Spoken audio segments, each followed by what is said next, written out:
Welcome back to Who Would Win.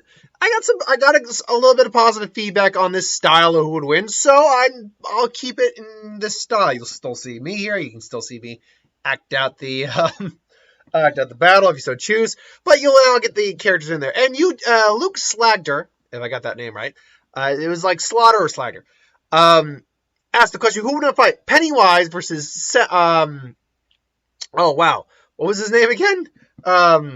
1 second here. His name is Sans from Undertale. That's it. Here he is. So Pennywise, I can do in my sleep at this point. Pennywise is an elder being from a outer dimension universe. It was the Macroverse, which surrounds our own.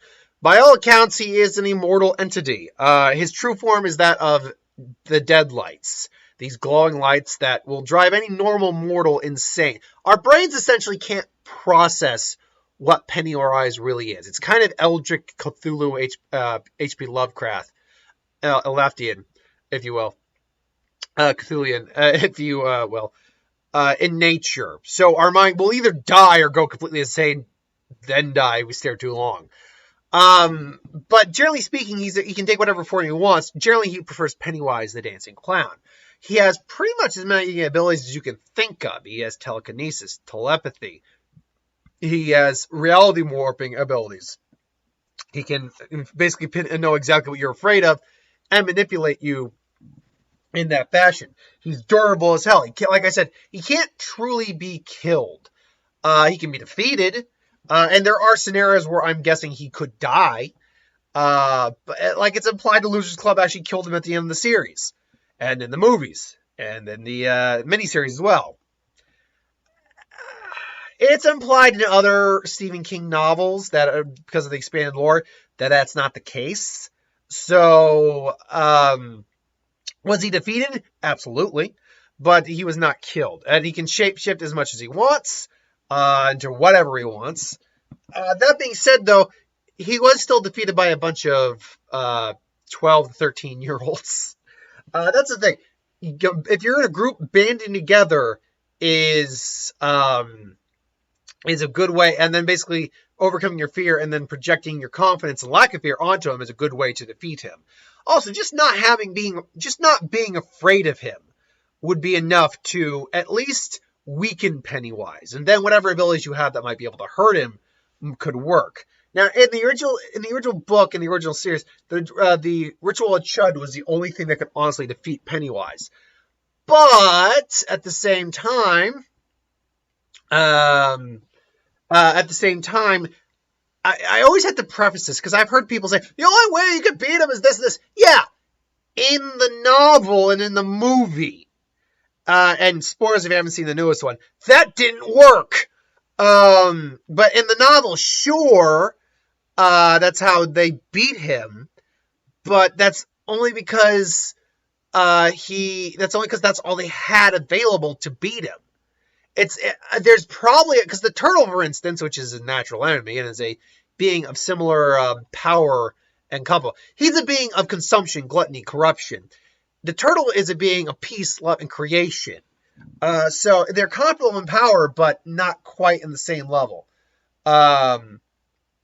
Ultimately, though, it's a matter of outside his world in Stephen King's universe.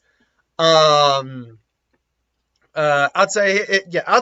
his universe, there's probably many ways to actually kill him because he's not end-all be-all outside his universe. When you really look at fictional media, there are plenty of characters that could beat the crap out of Pennywise. And it's just weird now just having this guy stare at me the whole time. Watch you suddenly just... It's like, It's like, what's wrong? The GIF just is like, it's not a GIF! But yeah, then Sans from Undertale. Now, I've never played Undertale, but luckily they have his battle capabilities here.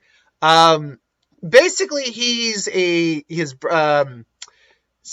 the final boss in Genocide. His fight is widely considered the most difficult in the game among players. He uses bone straight beam projectiles that emerge from the skeletal faces known internally as gaster blasts in his attacks. Sans often utilizes gravity to make his attacks require platforming skills such as slamming his protagonist's soul against the wall of the bullet box, making the protagonist jump through gaps between bones and onto platforms. Sans uses regular and light blue attacks. Okay. He immediately starts the battle with his strongest attack, an array of bones and blasters. He is the only enemy in the game that he has the first turn rather than the protagonist, which can catch you, the unwary, off guard. Eventually, Sans will offer mercy. If accepted, he covers the entire bullet board with bones until the protagonist's HP is drained to 0. The result is the famous game over screen that is only seen on this occasion. If this happens, death is inevitable, although if the save file is hacked to get unlimited health, Sans will continue to shrug, but the bones will disappear and the game cannot progress without saving her. This essentially, you'll break the game. After that, he starts to employ random cobbled attacks made of bone stabs, gas, or blast. Essentially, he seems to be a pretty limited individual in terms of what he's actually capable of. He can, attack your soul, apparently, with bones that blast energy and, and bones for manipulation. But other than that, it doesn't, if we go back to his actual bio here about what he actually is, per se, like it says right here, his abilities. In combat, you can travel or teleport. He can teleport. Use the skull to shoot large energy beams, essentially. He excels in combat and fights with unique abilities that include KR, blind directional forces directly into the practice's soul. KR would be, one second here, attack types, Karma, I'm guessing? Okay. So, I hate those advertisements. Soul, what? Okay, and this is the protagonist's soul. The soul is the very essence of one's being, so it literally is a soul that we're talking about here when referring to that. Because of his research, he has knowledge of timelines and the save function. However, that's interesting. If this were a game, Pennywise would actually be screwed. However, he does not retain his memories when the protagonist loads a save. He cannot use the save function. His awareness of the time travel makes him scrupulous, and he recognizes when the protagonist is behaving unusually. He reads the protagonist's expression and determines if they experienced events before and repeated them. He also knows how much experience the protagonist has and comments on it when judging them. He also plays the trombone. So that's great. So if these two were to face off in a fight, who would be the winner? Well, right off the bat, Pennywise would have an issue with Sans. I don't think Sans would be afraid of Pennywise at all. Plus, it's clear he's not human. Whatever he is, he's not human. He looks like he's just a spirit skeleton or something like that. Or a possessed skeleton. So, ultimately, it's a matter of, can Pennywise just overpower him and kill him? Or defeat him or destroy him, however you want to interpret it. Well, Pennywise would probably start out with some physical attacks, anything along those lines. Sans could probably just take it. Sans, though, can also fire energy attacks back at him and teleport to get out of the way. Pennywise can also teleport, too. But ultimately, it's a matter of who's basically firing the more effective combative weapon against the other. In this case, I think it would be Sans, because Pennywise can't feed off any fear, because Sans doesn't have fear. Not to say that Pennywise is going to drain quickly. He's like, yeah! No, but Sans is just going to be messing around, and if anything, he's going to piss Pennywise off. Just, this is not the game I want to play. And then he turns into the giant spider form and say, now let's play! And then say, okay, let's play. Let's play Squish the Bug. I love that game. Boo, do, do, do. So starts blasting him. Eventually, though, he tries to maybe use the deadlights on him, and here's the thing. I don't know if that would, because the deadlights do not work on they work on living individuals.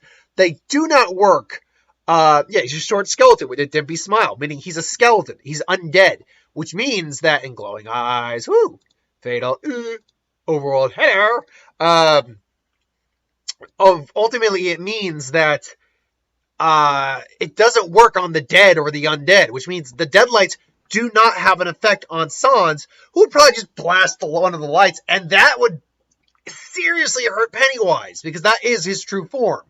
So the fight would go on. That's not to say, while Sans would definitely be holding the edge right now, just because Pennywise can't do anything against his lack of fear, that does not mean that he is immune to Pennywise's attacks. At points, Pennywise would probably, you might try to use the bone attacks, and Pennywise just crashes right through there and smacks him in the wall. So, back and forth the fight is going to go. The question is, who tires out or who weakens the most first? Pennywise or Sans? Unfortunately, I think it's going to be Sans. Sans could probably reform. In fact, he probably can reform. But there's only so much damage this guy could probably take.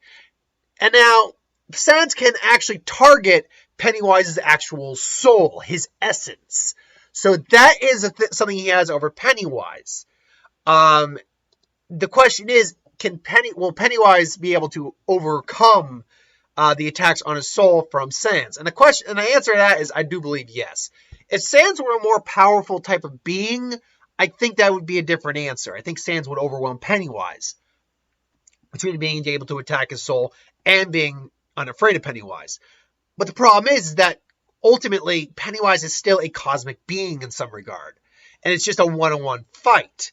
Now, if he were someone who's a lot more durable, like Jason, for instance, the Predator, someone who's like actually can take a hit, keep on ticking, and then dish out some really heavy firepower, or just complete lack of fear, whatever like that. If it were someone like that, might factor in differently. But because he's just a skeleton, he's not very durable. He can probably piece himself back together to some extent, but after a while, it's just going to wear him down. I do think in the end, it's going to be Pennywise who takes the win in this fight. But ultimately, I think it could honestly go either way. I think it could go either way. Question is, what do you think? You think it's Sans? Do you even know of this character? Because let's be clear, I am going off of the Undertale wiki. That's the information I'm going by. So if there's more information in there that I don't know or that I couldn't find, please, by all means, put it in the comments below. Let me know. Tell me why I'm wrong. Tell me why I am dead wrong, but I don't know what the hell I'm talking about. And maybe I don't in this case. It's fine. But right now, I am going to give it to Pennywise. But thank you for watching, though. I hope you enjoyed. Like, comment, share, and subscribe. As always, if you want us to review something, put in the comments below. Let us know. We'll do a review of it at some point. And I just ruled win, Star Wars, Superior Magic, what if, anything to do with the channel. Put that in the comments below as well. I'll get to that at some point. So thanks for watching. I hope you enjoyed. And I got a review for Zombieland Double Tap to get to.